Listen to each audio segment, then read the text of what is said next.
ഈ മഴക്കാലത്ത് അട്ടപ്പാടി ചുരവും തൊട്ടു മുൻപിലുള്ളതുപോലും കാണാൻ പറ്റാത്ത കോടമഞ്ഞിനുള്ളിലൂടെ പോയിട്ട് നരസിമുക്ക് വ്യൂ പോയിന്റും കണ്ടുവരാം. പോയാലോ?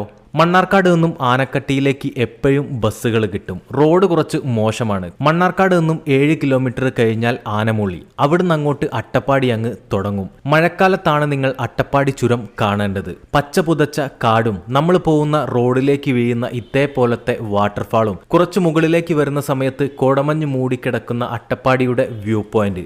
ഇവിടെ നമുക്കൊരു പെയിന്റിംഗ് ഒക്കെ കാണാനുണ്ട്. അട്ടപ്പാടി ചുരത്തിന്റെ ഭംഗിയും തണുത്ത കാറ്റും കോടമഞ്ഞും ചാറ്റൽ മഴയും ഒക്കെ ആസ്വദിച്ചുകൊണ്ട് മുൻപോട്ട് പോവാം. മുക്കാലിയും കൽക്കണ്ടിയും താവളവും കഴിഞ്ഞ് നമ്മൾ ഗൂളിക്കടവിലിറങ്ങി. ഇനി നമ്മൾ ഓട്ടോയിലാണ് നരസിമുക്ക് വ്യൂ പോയിന്റിലേക്ക് പോകുന്നത്.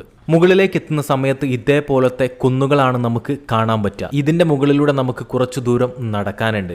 താഴെ ഭാഗത്തെ കൃഷിയിടങ്ങളും കന്നുകാലികളും അതോടൊപ്പം തന്നെ മലനിരകളും വിൻവിലും ഒക്കെ നമുക്ക് ഇവിടുന്ന് കാണാൻ പറ്റും. ഇതാണ് ഇവിടുത്തെ ഒരു വ്യൂ പോയിന്റ്. ആ കാണുന്നതേ നമ്മൾ നേരത്തെ വന്നിട്ടുള്ള ഗൂളിക്കടവ് അങ്ങാടിയാണ്. പറന്നു പോവും എന്ന് തോന്നും, അത്രയും ശക്തിയായിട്ടാണ് കാറ്റടിക്കുന്നത്. രാവിലെയും വൈകുന്നേരവും ഇവിടെ ഒരു രക്ഷയുണ്ടാവില്ല. ഇതിൻ്റെ ഫുൾ വീഡിയോ നമ്മുടെ ഫ്രീ 20 യൂട്യൂബ് ചാനലിൽ വന്നിട്ടുണ്ട്. അപ്പം നേരെ നരസിമുക്ക് വ്യൂ പോയിന്റ് കാണാൻ പോവല്ലേ?